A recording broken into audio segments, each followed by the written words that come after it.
F1 is always full of surprises. Each race is filled with anticipation, and you never know who will win.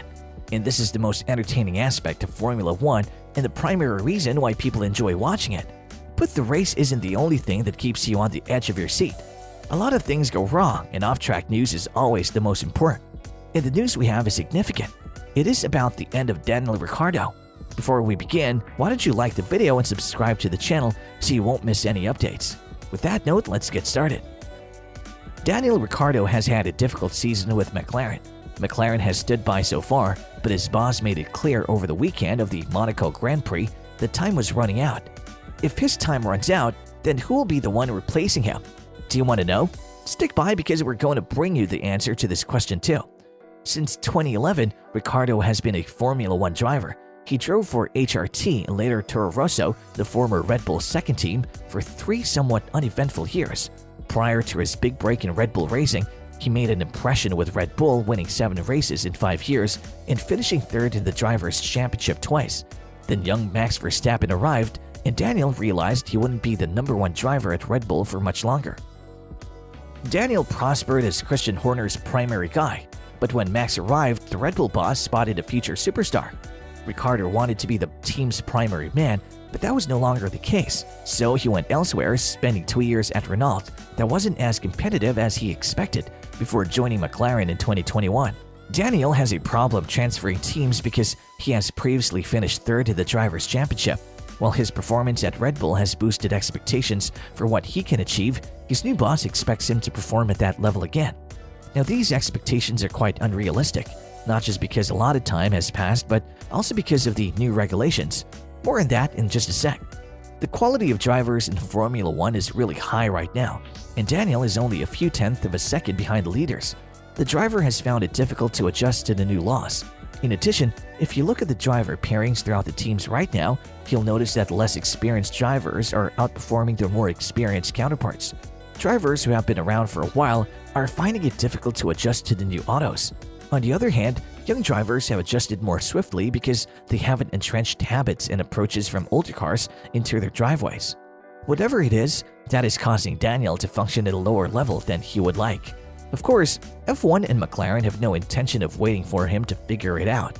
The fact that the team has a contract with Ricciardo that runs until the end of the 2023 season is a huge element of the dilemma. You can't just fire him because you no longer want him. His contract must be honored. However, there may be a way out for McLaren.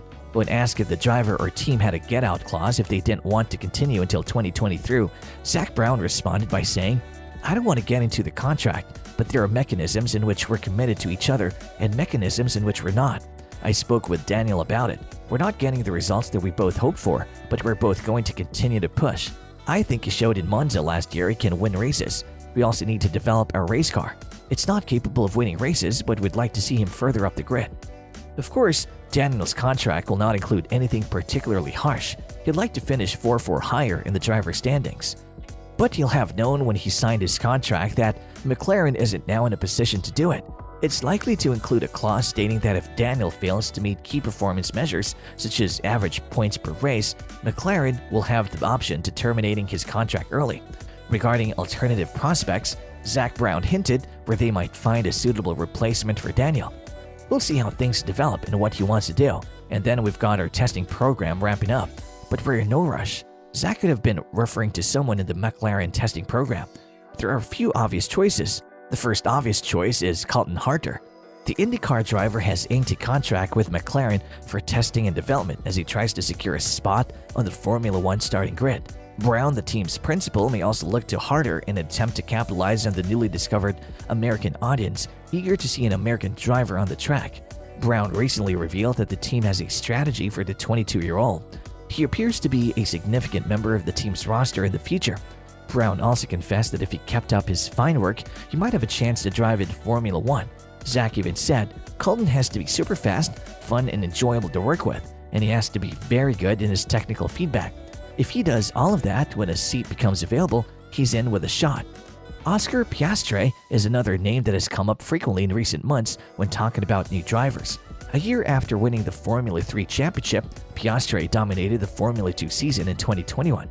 The Australian has been hailed as one of the sport's most promising young drivers, but he has yet to gain a seat on the grid due to a dearth of available places.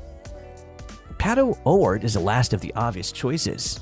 The Mexican has just signed a new contract with McLaren that would keep him with the IndyCar team until 2025.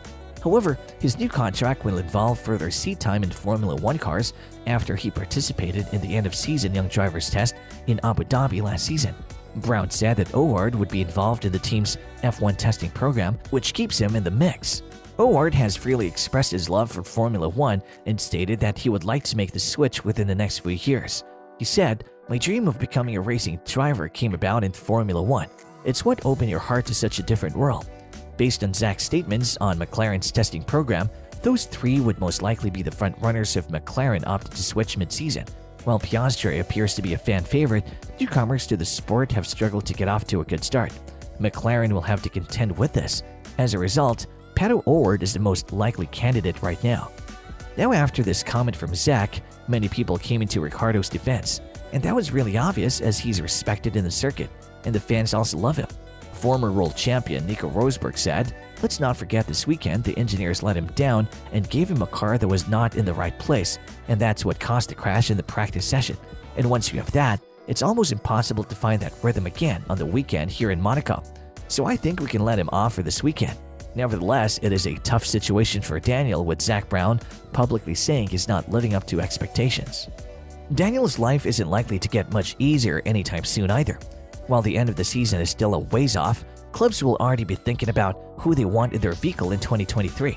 Changing a driver in the middle of the season is difficult, since it usually means bringing in a rookie driver who hasn't spent much time in the vehicle and hasn't spent much time in the simulator.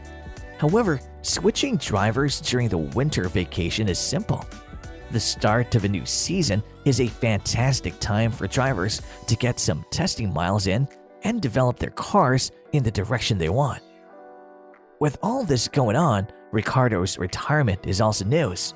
But I would say that these are just rumors. What will happen with Ricciardo? Only the end of the season can tell that. Well, this was all for today. Do let us know your thoughts about the situation.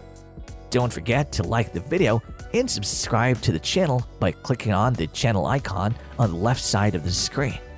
And as there are always more stories to know, click on the right to watch this video. I will see you there.